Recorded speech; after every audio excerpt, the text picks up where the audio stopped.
السلام عليكم، ازيكم يا حبايبي؟ عاملين ايه؟ يا رب تكونوا بصحة وسعادة واطمئنان وراحة بال وسعادة الدنيا حواليكم بين ايديكم، اللهم امين يا رب العالمين. رب يحميكم، رب يحرسكم، رب يبعد عنكم اي مكروه، ويا رب يكفيكم شر اللي على غفلة يا رب كده.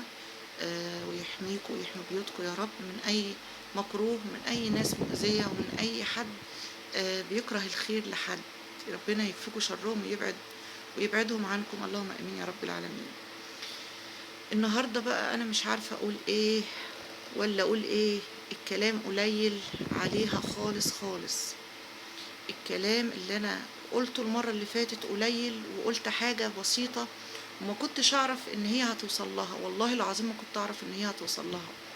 لكن الحمد لله من نعمة ربنا عليا وفضله إن هو وصل لها الفيديو بتاعي، والحمد لله والشكر لله. الست دي انا بحبها جدا جدا والله. انا هتقولوا هي بتعمل كده عشان كده، انا عملت حاجات لناس كتير وما كنتش متوقعه ان حد هيشوفني لاني انا لسه صغيره، والحمد لله والشكر لله. وما كنتش متخيله ابدا ان هي هتشوف الفيديو بتاعي. طبعا يوميات الهدى ام احمد، الست الجدعه، الست الاصيله، البيت الجميل اللي كتير مننا يتمنى يبقى عنده بيت زي دوت. ربنا يحميهم، ربنا يبعد عنهم أي مكروه ويبعد عنهم أي شر، وتقوم يا دنيا بالسلامة يا ربي، ويحفظكم من أي شر ومن أي عين حاسدة حاقدة.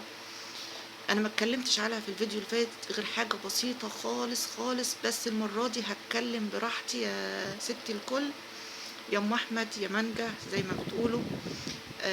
ما شاء الله عليكي. انت ست جدعة جدا. انت انا بصراحة فرحانة جدا جدا انك حطيتيني على المنتدى، يعني ده فخر ليا. انت زي اختي الكبيرة طبعا، و...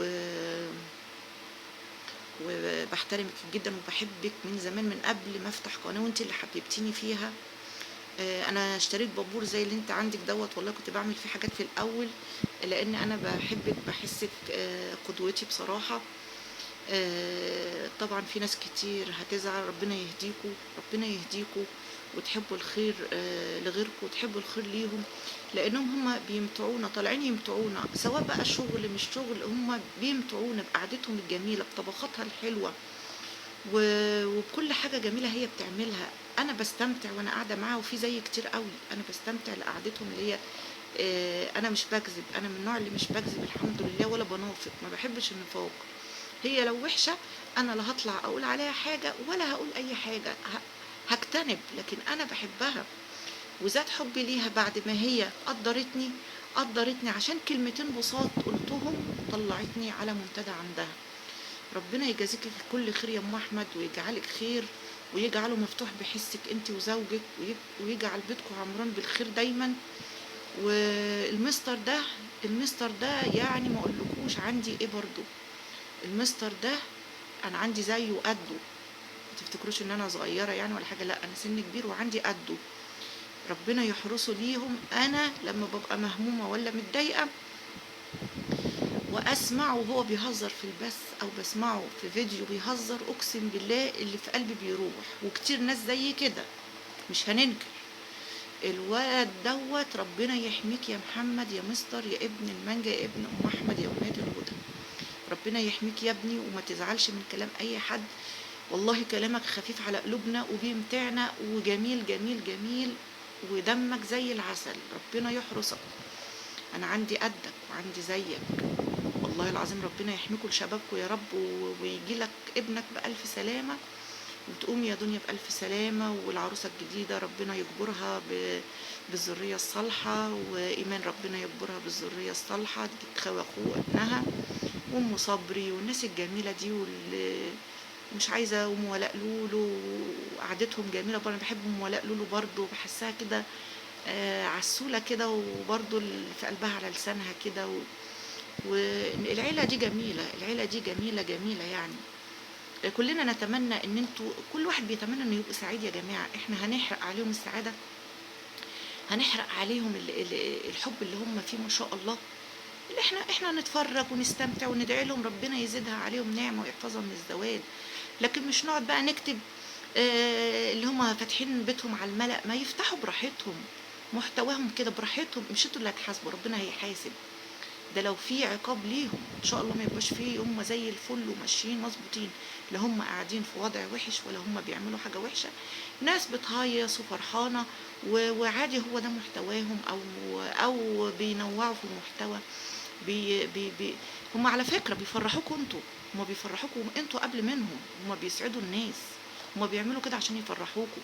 واللي مش عاجبه يا جماعه ما يتفرجش، اللي مش عاجبه ما يتفرجش، بس ما تجرحوش بالكلام، ما تجرحوش بالكلام، وكلام جارح جدا، يعني ده كله في ميزان حسناتهم، وانتوا اللي بتشيلوا السيئات على فكرة.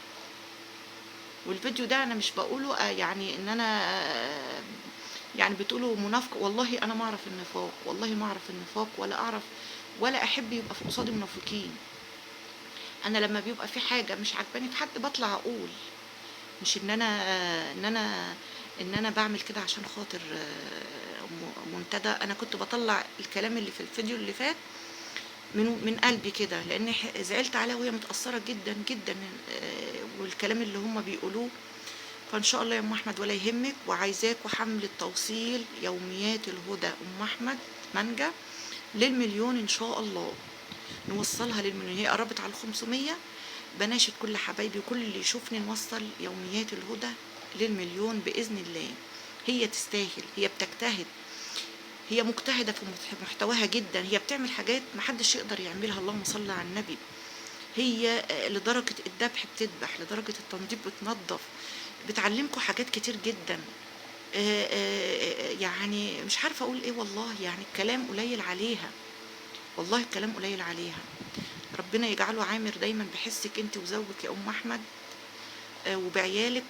ويا جماعة الست دي معلمة عيالها احلى تعليم، مش دبلومات ولا اعداديات ولا المواضيع دي، او ما فيش خالص، لا الست دي معلمه عيله جامعات، جامعات عاليه، ومش جامعات خاصه كمان، لا ده كليات، جامعه القاهره، ومش كليات معروفه يعني اللي انا سمعته في جامعه القاهره، مش عارفه جامعه ايه تاني، بس جامعات حكوميه، جامعات كويسة جدا، مش حاجات خاصة. الست دي اجتهدت عشان تطلع مكافحة، وبسم الله ما شاء الله عليها، الله يديها الصحة ما نتحرمش منها أبدا، مكافحة، وعرفت تطلع جيل حلو، جيل صالح قاعد كده في البيت معاها، مش بيشتغل شغل الصبح وقاعد في البيت، مش بيصيع بقى ولا يلف ولا يروح هنا ولا يروح هنا زي الشباب اللي هي ما يعلم بها ربنا الأيام دي، لا قاعد في وسط أهله مع قرايبه مع أخواته مع خالاته وعماته، قاعدين يضحكوا ويهزروا،